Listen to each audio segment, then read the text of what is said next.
Virtually, virtually anyone who spent any time looking into the secret societies behind the panorama of conspiratorial activity in this country and around the world has undoubtedly become familiar with Freemasonry, and in turn with the infamous G that's so often incorporated into the square and compass logo. And cursory explanations will delve into the notion of the Freemasonic God, or the Grand Architect, whom they ultimately point to as being Lucifer, of course. But this G is also said to represent the so-called Generative Principle, and I found a pretty good explanation of it here. I found an explanation that says, it conceives of the divine nature as residing in man, and that it is especially active and expressive in the sexual passion, and that the gratification of this passion is pleasing to the deity and is the duty of the Mason. It aims to make passion, therefore, sacred by making its gratification a moral and religious duty. On its theological side, Freemasonry is a sort of pantheism, the deity being the generative principle, the reproductive power which pervades all animated nature.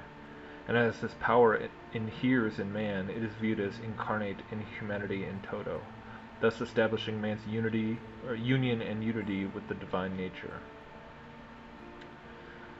Now, none of this is really anything new, but what's something that's really been persistent in my inquiries lately towards the possibility of a true enclosed flat Earth, and the following realization that Heliocentricism is a component of the broader evolutionary lie.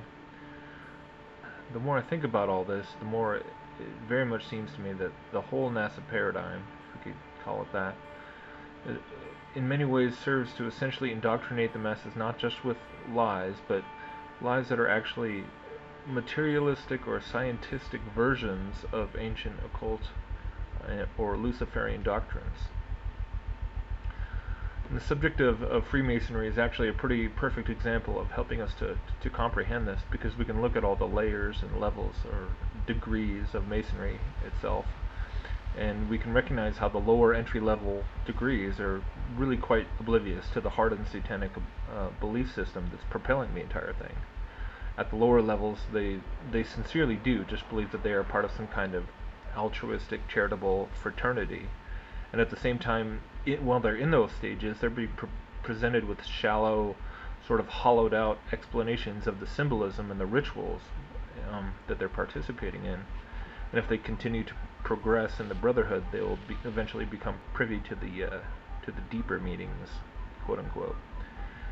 Now, if we can fairly easily recognize Darwinian evolution to be a repackaged Luciferian doctrine, masked in the guise of humanistic science, then when pondering the false cosmology of Copernicanism, I have to say that the theory of gravity does also seem to be another one of these ancient mystical concepts that has been repackaged and reintroduced into the masses as a, quote, scientific fact. After all, gravity is not merely taught to be the pulling force produced by humongous collections of mass such as stars, planets, and moons, etc., but it's also the very force which is alleged to have pulled all these celestial bodies together in the first place. According to the Big Bang, from the original singularity sprang forth all the physical matter that is now constantly being flung outward in every direction in an ever-expanding universe. But that matter from the singularity then had to begin forming all the elementary particles, as described from Wikipedia here, in this insanely convoluted manner.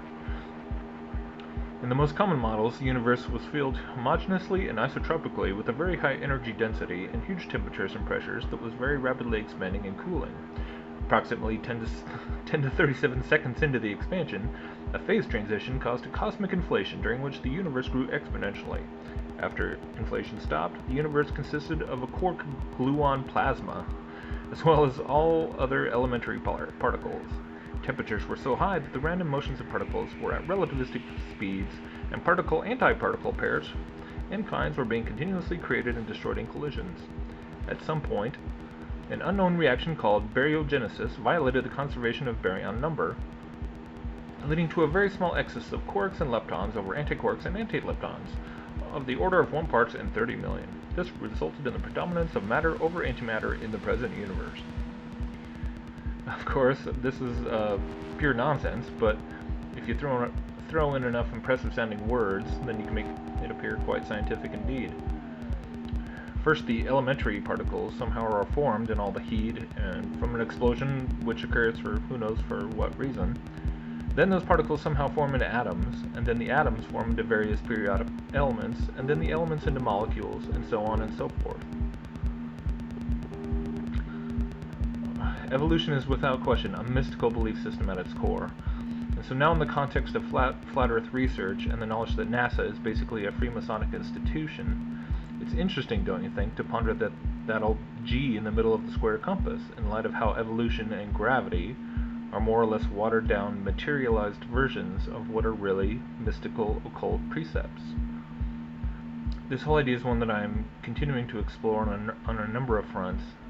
This idea that there's various elements of the Copernican cosmology that are all actually various pieces of ancient mysticism and occultism that have been repackaged in a modernistic, scientific veneer.